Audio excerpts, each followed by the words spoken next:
Last week, we are somewhere around here, and I talk about the demand line. There is a trend line that's on Tuesday. That is the axis line coincide with the demand line. So demand line still provided support from last week, last Tuesday, but subsequently we got a reaction and it broke below the immediate axis line, 41, and also this support line. This is a demand line from the up channel. We got a demand tail right here. That's effort versus results. So there's good demand behind, and that's reflected yesterday.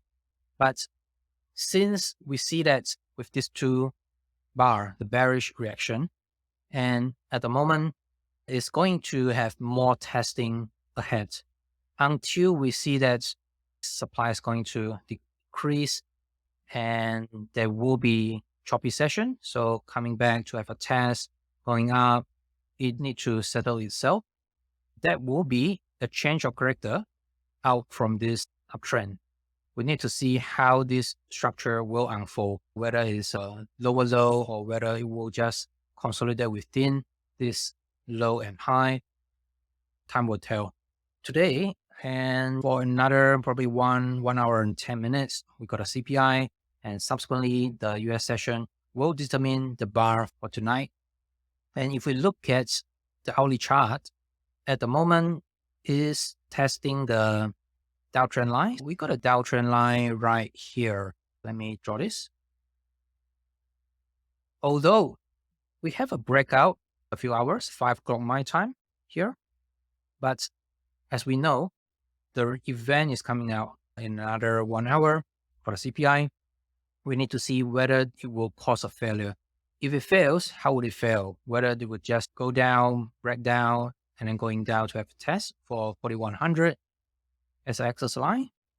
Or would it just have a big gap up, jump up to go up? Anyway, we'll come back at 9:30 and see what happened.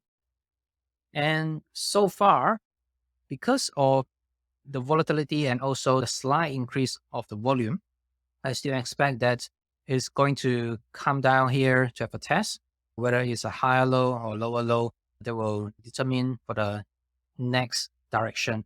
And for the immediate term, this is the key level that you need to get tested, the high of this bar. That is the level that you need to get tested, 4170. That will provide the resistance for S&P 500. Even though this is the immediate downtrend line, we still have one level ahead for 4170 plus this downtrend line. Best case is a breakout from here and then another breakout of this key resistance level, and then followed by backing up, and eventually we can go up. That's the best case or the bullish case. But if we fail, whether it couldn't commit above this downtrend line or whether it's forming uptrust of this key level right here and then go down, then there will be more testing ahead. That's for the S&P 500. So far, the reaction looking quite bullish, and I don't really see threatening supply yet. Comparing with the previous reaction, so far, this is generally shallow. It's not impulsive as the previous type. Even here, this is a good reaction. And in terms of the volume, generally is not high. Although there's a localized increase, but that's related to the immediate term for more testing. Okay, so that's the S&P 500.